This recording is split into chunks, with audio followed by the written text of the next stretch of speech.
It was March 2017. I was in my house and I was packing to go to the Tejas Storytelling Festival. It was my first time going to Tejas. My girlfriend Darcy Tucker went all the time, and she'd always told me about it. She had become a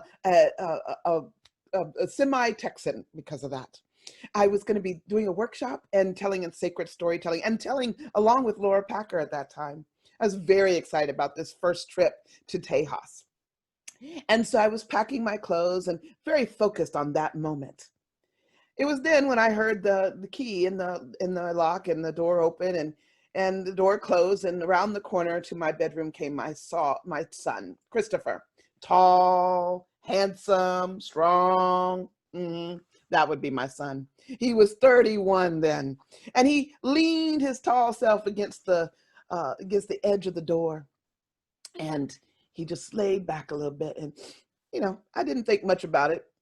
He said, "Mom, it's been kind of weird today." And I was a mom, not really listening. Okay. "Yeah, I went to go see Granddaddy." Yeah, I know. I kept packing. And as I was going to see Granddaddy, Granddaddy called me and said he wasn't going to be at home, so I wanted to turn around. Okay. I was packing clothes. I was not worried about the boy. And I decided, Mom, I would stop by over at the new workout place over in the strip mall near Dad's house. Yeah. Oh, good. Did you stop there? Well, I decided to go there, and just as I was pulling in, a police car pulled up behind me and megaphone for me to pull over. And I pulled into the parking lot. I had been packing, but only with only half a ear to my son. I continued folding things, but my ears were completely attuned. And so I pulled in and I stopped, and the next thing I know, 5 police cars were around me, and the policemen jumped out and they called for me to raise the window, and I had to lower my window and put my hands out, and I started to feel around to see if I could find, I was hoping I could get the registration, but I worried that if I got the registration, they would think I was moving my hands for some other reason. I was folding some clothes, probably over and over again, listening to him. And they told me to put my hands out of the window, and I did. And then they asked me for my registration, and I knew I couldn't move. I didn't know what to do. I didn't know what to do either. I didn't know if I could breathe. And I pulled the handle, like they said, outside the door and got out. And they came over and they handcuffed me and they turned me around towards the car. And then they took out a gun and they pointed it at me. My heart stopped. I stopped breathing. I knew the end result of the story. My son was standing in front of me. I couldn't breathe for that moment that I was walking with him. I said. And they kept asking me where the drugs were. They frisked me down and Mom, me with money. I just had gone to the store and I dropped some money right in my pocket, some dollar bills, and they pulled them out and said, "Yeah, see, where are the drugs?" One guy took a picture of me. They went around the car with the dog. Some man went into the glove compartment. No gun. Took out my registration form, saw that it wasn't my name. I was, driving Granddaddy's car. They asked me about that, and I told them. That's all they said. They frisked me up and down, and Finally, some guy went around to the guy with the gun in his hand and said, "It's not him."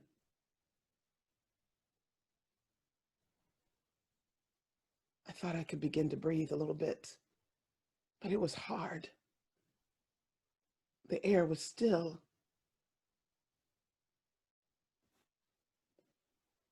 Then they unhandcuffed me, and four of the guys left, and then that one put his gun back in the holster. He looked at me, Mom, and he said, "You know why we had to stop you, don't you?" And Mom, I probably shouldn't have said anything. Right then, the air just stopped.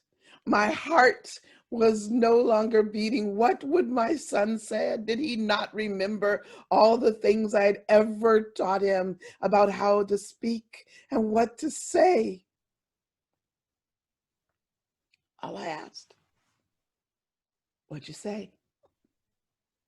I know I should have said it, and he looked down at the ground. But I looked at the police officer and I said, "What? You stopped a black guy, one black guy, and 5 cops?" "Yeah, I see that."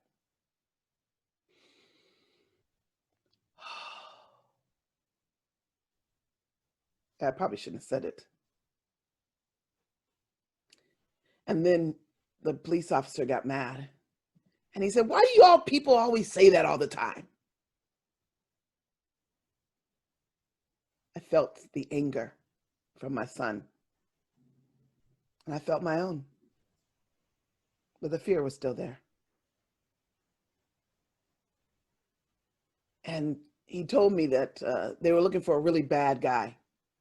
And that, that they were looking for him. And I know I shouldn't have said it, Mom. But I looked at him and said, "What? Are you going to stop every black guy driving a car?" The police officer got mad and he looked over to the side. And because he did, he just then shrugged his shoulders and stomped away, drove away. After he left, Mom, I looked over to the side too. And you know that workout place? Yeah, baby. There was a guy in the workout place. He was filming it. I think that's why I'm here.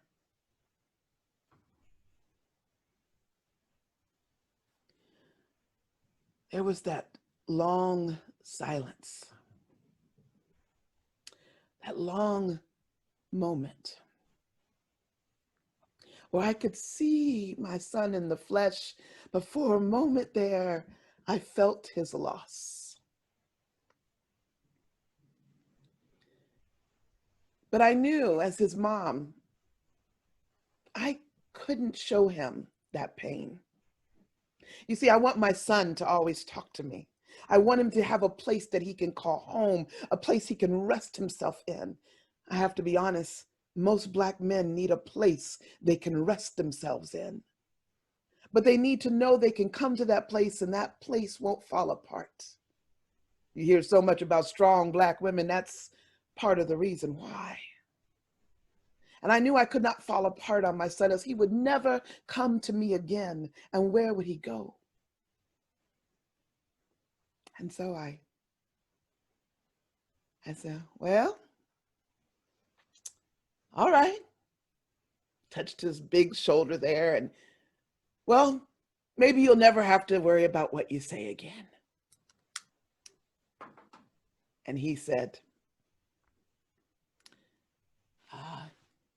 "That's not true, Mom."